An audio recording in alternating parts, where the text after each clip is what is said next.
Não, primeiro foi a pergunta dos companheiros sobre a questão se nós elegêssemos.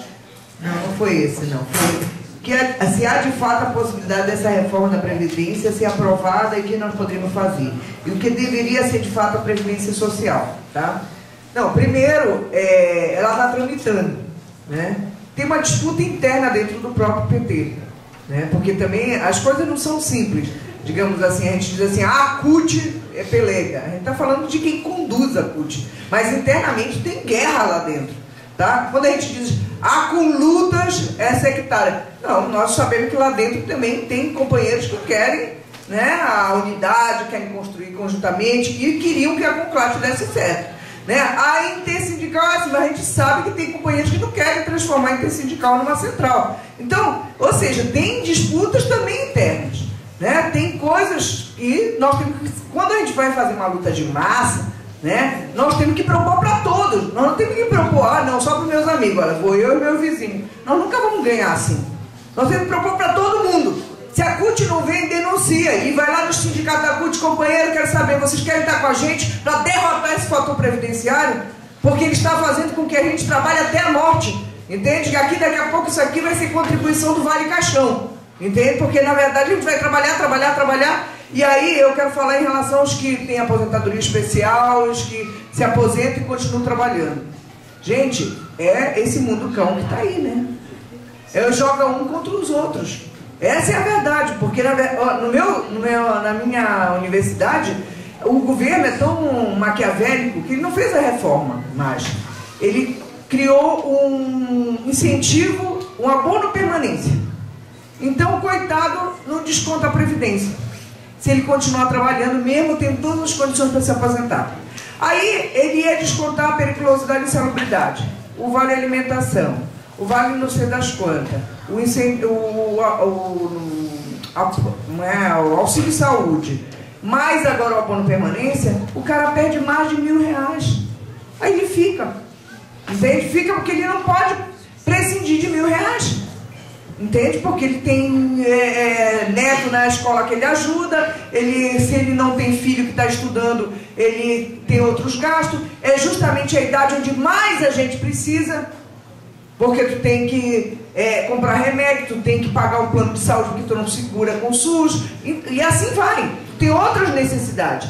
Né? Então isso aqui é do mundo cão. Não dá para jogar a luta como patrão, coisa que aqui, ó, achar o inimigo no vizinho. Quem quiser achar um inimigo no vizinho, essa luta não tem fim, tá? Nós temos que procurar a luta verdadeira. Quem está massacrando o vizinho é a ti, que faz com que um cara que tem aposentadoria especial continue trabalhando.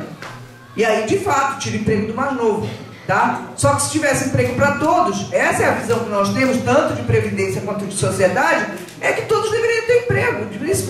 Trabalho deveria ser direito, e não precisava ser todas essas horas. Né? Tá com o IPEA, tem estudos e mais estudos que dizem que tu trabalhando 3, 4 horas por dia é suficiente para todo mundo ter emprego. Por que não tem? Porque precisa de... O patrão quer lucrar em cima do nosso trabalho, né? Quer tirar o pedaço dele. Então não dá. Então por isso que a nossa luta ela é mais longa. Ela tem as estratégias que tem imediato. Né? Segunda questão. A luta política que os companheiros colocaram, eleger companheiro da esquerda, Olha, não participar da política é um desastre, tá? Só participar da política e esquecer a luta real é outro desastre. Então tem que combinar as duas. Porque olha o que fez o PT, foi só para um lado e esqueceu a luta de massas. Quem está ganhando nessa briga? O segundo governo agora, tá? O governo da Dilma, está mais à direita ou mais à esquerda? Mais à direita. Por quem é que está ganhando? Porque não tem mobilização, eles derrotaram muitos sindicatos, derrotaram a luta da Previdência. Então os aliados do governo, que poderiam ser os aliados para acabar com o fator previdenciário, que poderia pelo menos fazer alguma reforma, porque o Getúlio fez alguma reforma, controlando os sindicatos, botando dentro do bolso, mas fez alguma reforma. O Lula... Né? Vocês estão vendo que alguns tem com crescimento econômico, tiveram aumento real, alguns ganharam, tá? Porque tudo é contraditório, não é só para um lado ou só para o outro, tá? Mas os direitos históricos diminuíram. Por quê? Porque o Estado, eles querem o Estado para eles. Que aquele dinheiro lá do PIB vá para o bolso dos amigos que financiam as campanhas. E por isso a gente tem que fazer política. Primeiro, porque o patrão não quer que a gente faça. Ele pega o dinheiro dele e diz, olha, agora vamos eleger aqui o seu Serra. Agora vamos eleger aqui, como é o Kassab. Agora vamos eleger o fulano. Entende? E por isso que tem a corrupção dentro da prefeitura. Porque quando eles governam, eles também vão utilizar o governo do Estado, da prefeitura, do não sei o quê, a serviço dessa empresa. Então uma mão lava a outra na política. E qual é a nossa política? Nossa política é dos trabalhadores. Ir lá para cima para ajudar, votar coisas contra eles. Olha, nós temos o PSOL, com 3 deputados na luta do Código Florestal, fez um rolo e conseguiu parar 3 condenados lá dentro. Entende? E foram lá brigar. Ah, pode não fazer nada? Pode não fazer nada, tá? Mas pode fazer muita coisa também e fazer muito estrago lá dentro, estardalhaço. Vocês viram Tropa de Elite, o que o Marcelo Freixo é ameaçado de morte. Anda com 2 brutamontes desse tamanho, entendeu? Ele é ameaçado de morte. É um deputado que fez a briga, enfrentou as milícias no Rio de Janeiro. É positivo ou não é positivo? E não é só do pessoal, também tem outros companheiros que são de outros partidos, que nem estão de esquerda, mas que cumpriam papéis, cumprem às vezes papel importante em alguns temas, como educação, às vezes saúde, às vezes previdência, e que vão ser nossos aliados pontuais em algumas coisas. Entende? Não são aqueles que a gente queria, da nossa cor, do nosso tamanho, mas são aqueles que podem ser nossos aliados nessa luta. É suficiente isso? Não é. Porque eu disse para vocês, precisa ter correlação de força na sociedade. E a correlação de força tem que ter aqui, na base. Aqui é que se garante que no Congresso vote uma coisa ou não. Lembra quando eu disse, quando no mundo tinha 1/3 que não era capitalista, os capitalistas do lado de cá tinham que conceder para a classe trabalhadora para ninguém fazer uma revolução como aconteceu do lado de lá, né? Quando os químicos aqui são organizados, tem um sindicato forte, vê uma diretoria desse tamanho, um monte de gente estudando, fazendo... Ou seja, as fábricas pensam 2 vezes antes de meter a mão no bolso de vocês. Entende? Tocar no sindicato, porque sentem a força. Mas se é um sindicato, tá, que não está nem aí, né, que entrega os direitos dos trabalhadores, negocia com a patronal e etc., eles vão tirar os direitos. Entende? Então, o governo Lula, ele optou por quem ele derrotava. Ele optou por quem ele derrotava. Ele derrotava os setores que defenderiam o Estado. E dividiu a classe trabalhadora. Porque ele disse, quando Fernando Henrique fez a reforma, o setor do servidor público não brigou porque não era com ele, era com os privados. Entende? Quando veio a reforma do Lula, eu não me meto nisso, isso é coisa de servidor público, eu sou privado. Entende? Quem perdeu? Os 2. Quando a classe trabalhadora se divide, perde toda a classe trabalhadora. Porque a burguesia, a patronal, os aliados dos patrões, esses não se dividem, meu amigo. Eles podem ter a raiva que eles tiverem do outro. Mas quando eles precisam se unir contra a classe trabalhadora, eles esquecem as diferenças, vão lá e põe dinheiro, põe voto, põe gente, põe deputado, compra juiz, compra o ministro Supremo. O que é o ministro Supremo soltando o Dantas? Entende? O Dantas é o maior ladrão desse país, entende? Que fez uma fortuna da noite para o dia, foi condenado, foi para lá, estava preso, o cara mandou soltar de dentro da cadeia. O ministro Supremo é o cara máximo da justiça desse país, entende? Mandou soltar. Por quê? Entende? Porque eles colaboram. Por isso, nós não podemos prescindir de fazer a luta e fazer a política. Por quê? Porque é lá que se vota também as políticas. Mas se vota mais ou menos se aqui tem força. Se esse outro pé aqui está capenga, o outro lado vai embora. Pode ter 20 deputados, 50 deputados, não sei o quê. E não tiver gente lá na rua brigando, não tiver gente se mobilizando, gente, pode ir para casa, porque os 50 mais fácil que parte deles sejam comprados. Entende? Mesmo sendo de esquerda, às vezes tem no sangue, né, a luta na sua história, no sangue e tal, mas muitos desses começaram assim. E aí foram se desvencilhando do movimento, quando viram do outro lado. Então, quer dizer, por isso a relação luta e política, ela tem que ser intrínseca, tem que ser ligada, tem que ser as 2 coisas. É a força da classe trabalhadora e a representação dela numa disputa num campo que é o campo institucional. Então isso é importante. A Previdência, eu só queria colocar uma coisa, porque terminou o encontro aqui, nosso grupo de estudo e tal, muita gente vai esquecer a Previdência. Por quê? Porque como tem muitos ataques em nível dos direitos da classe, é só olhar ali, olha a listinha de compras ali, ó. Quantas palavras de ordem? Antigamente a gente fazia greve geral, por tal coisa, não, abaixa a ditadura, eleição direta já, contra a caristia, né? Era uma luta geral. Então unia todo mundo. A gente tem tanta ataquezinha, está pulverizado em tanta leizinha, tanto projeto, tanto não sei o que, e não meteram nessa briga de estar derrotando projeto a projeto. E as reformas são todas fragmentadas, que fazem aquilo ali. O que a gente tem que começar a estudar e discutir entre nós? Porque se eu for falar real, eu tenho certeza, no máximo nós vamos fazer uma cartilha ou divulgar mais, isso já é bom, tá, sobre a Previdência. Mas a real é quando, por exemplo, vai votar o fator previdenciário, a gente acender a luz vermelha e chamar tudo quanto é sindicato e dizer, olha, vamos para Brasília e vamos derrotar e fazer um dia de paralisação, sei lá o que, fator previdenciário.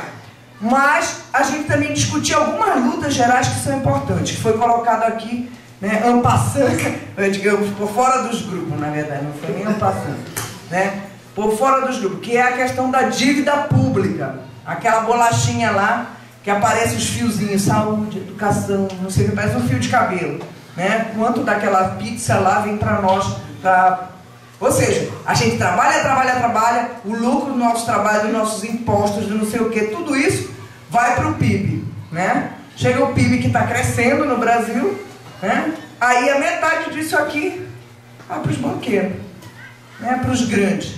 Então, quer dizer, duas vezes eles tiram lá,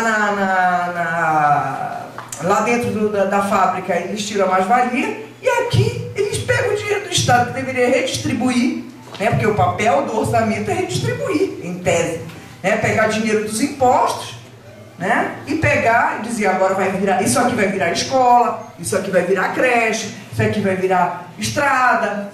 Não vira. Eles estão privatizando esses serviços, e aí para privatizar o que eles fazem? Em vez de dizer, não, eu vou entregar todos os hospitais para a iniciativa privada, não. Eles sabem que vai ter resistência. O que eles fazem? Tiram a verba. O médico passa a ganhar pouco, o enfermeiro ganha pouco, o atendente da Previdência ganha pouco, o professor ganha pouco. Aí tu tira o aluno, teu filho da escola, eu pago uma escolinha ruinzinha, mas ali tem um professorzinho, não sei o que, a escola tem um parquinho e tal, vai lá, faz o esforço e paga a escola.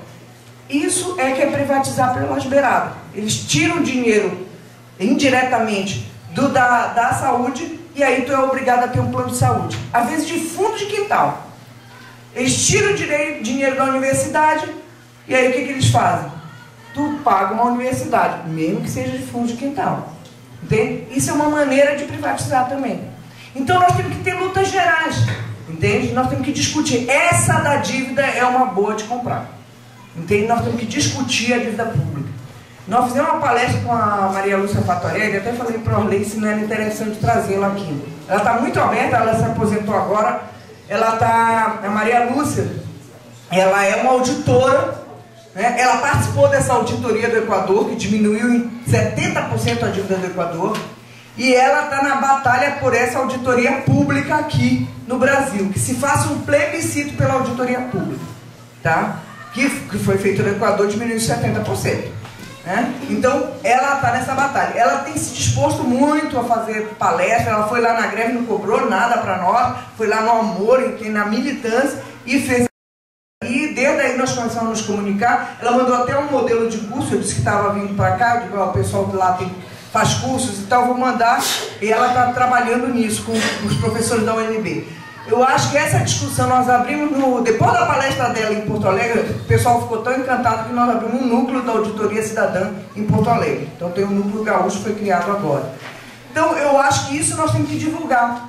O pessoal anda com um panfletinho atrás a bolacha essa, a pizza cortada, né, mostrando para as pessoas, entregando, entende? Porque é um escândalo. O Rio de Janeiro, os professores, a principal faixa de abertura da greve deles, teve uma passeata grande com os bombeiros. A faixa da frente era essa pizzazinha com a dívida pública, mostrando para a população o que era, para onde vai nosso dinheiro. Por que tem dinheiro para educação, tem dinheiro para saúde, tem dinheiro para estrada, tem dinheiro para hospital, tem dinheiro para creche. E seria muito bom, tá? E, no entanto, o dinheiro não está vindo para nós, está indo para outro. E nesse país que é super injusto, aqui nunca teve uma reforma tributária verdadeira, entende? Que mexesse na mão do rico.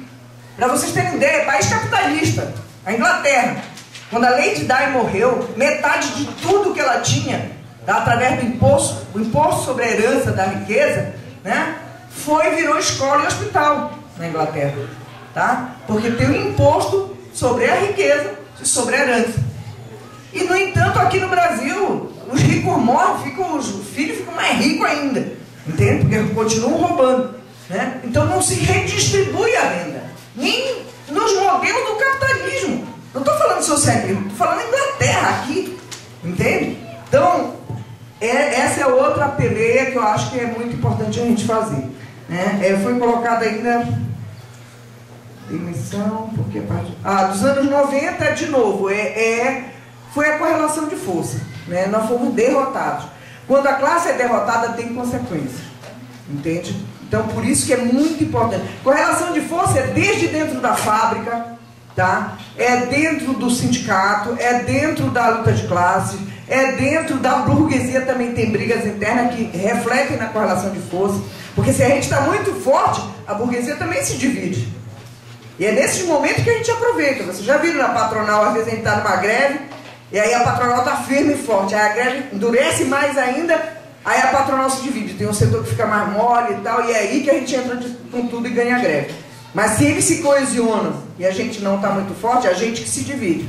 Tem um setor, não, está na hora de voltar, tal, não, vamos afrouxar. Então, correlação de força é tudo, a gente tem que analisar em cada momento. 90 foi assim, foi uma derrota e nós pagamos por isso. Deixa eu ver aqui. Paralisia, uma paralisação geral podia ter consequências sobre a Previdência. Uma greve geral hoje, gente, teria consequências não só sobre a Previdência.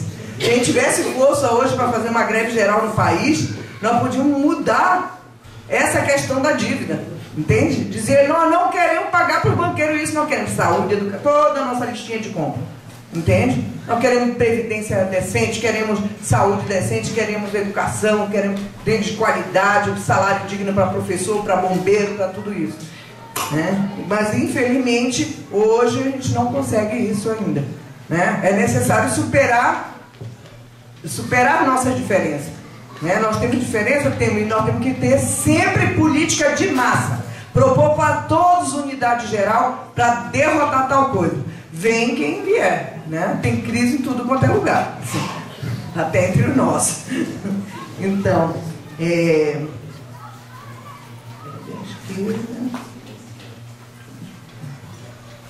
como explicar que a Previdência está no vermelho? Eu acho que é isso, divulgando a questão da dívida, divulgando que não existe déficit, porque, primeiro, que o patrão maior, que é o Estado, não paga a parte dele. Segundo, porque ele não leva em conta todos os elementos da receita. É como se, por exemplo, eu chegasse numa casa, tem um casal e um filho de 20 anos, e os três trabalham, né? Aí alugam, a renda dos três é 5 mil, o aluguel da casa é 1.000, né? O plano de saúde é 500, mas vai e ultrapassa 3 mil. Mas se eu conto só com o salário do pai para pagar tudo, vai ter déficit, tá? Porque vai ultrapassar o salário do pai. Mas se eu considerar a renda dos três, né, tem superávit, ou seja, paga tudo, ainda sobra dinheiro. O que o governo faz, e a mídia também é a mesma coisa, ela pega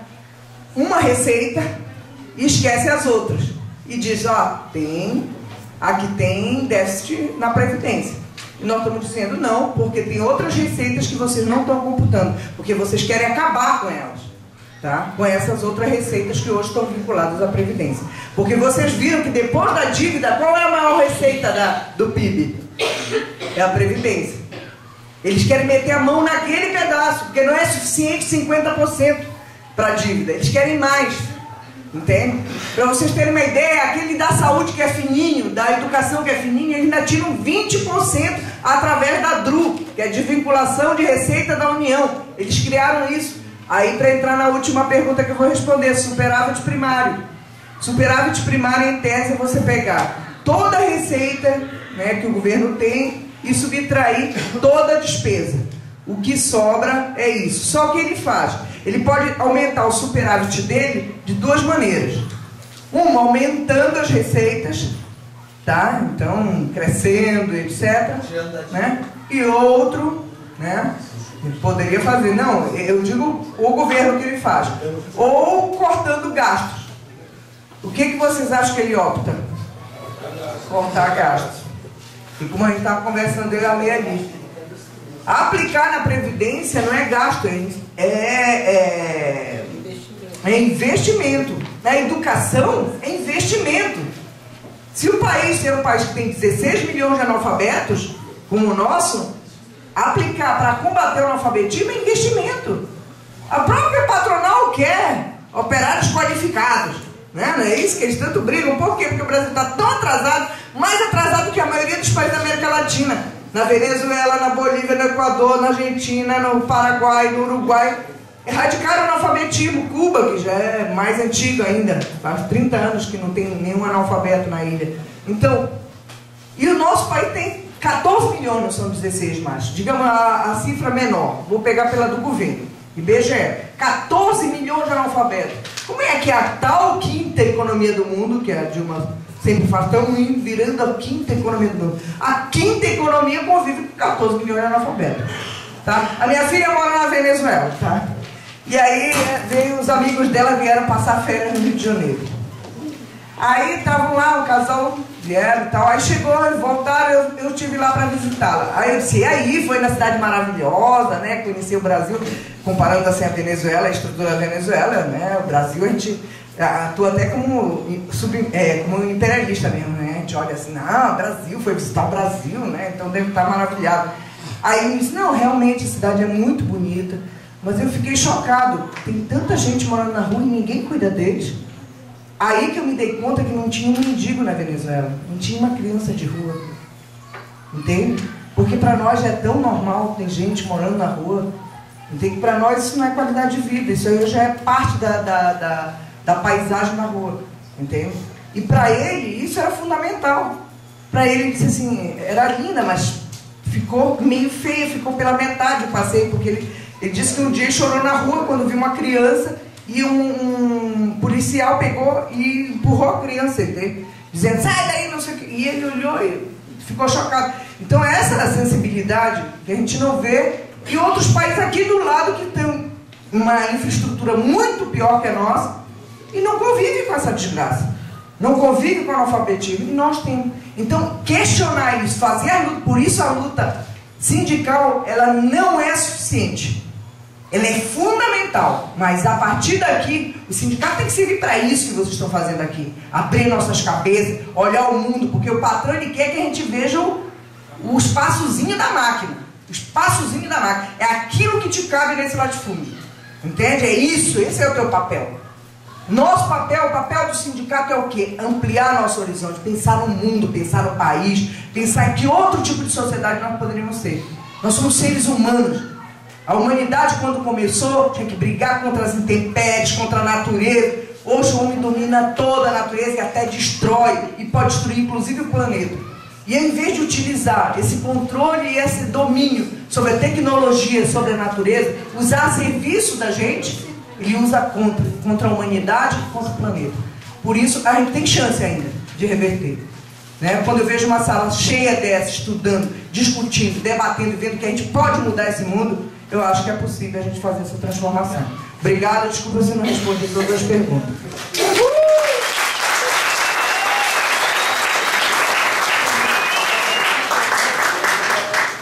Sobre o passado, alguma pergunta que ela aí?